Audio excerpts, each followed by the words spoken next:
నమస్కారం అవ్వా. మీ ఇంట్లో ఉన్న ఓట్లన్నీ మన ప్రభుత్వానికే వెయ్యాలి.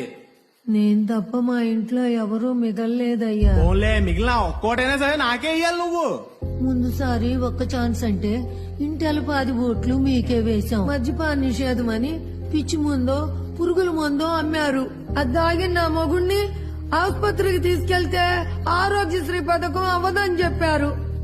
అంతే మంచాన పడిపోయాడు.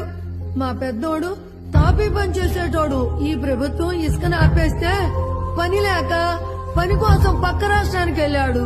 ఇంతవరకు జాడే లేదు. మా చిన్నోడు వ్యవసాయం చేసేటోడు.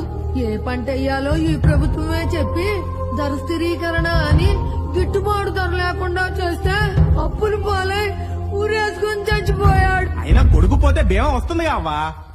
బీమా బీమా అంటే నమ్మకం. నా కుటుంబం పోయిన రోజునే ఆ నమ్మకం పోయిందయ్యా.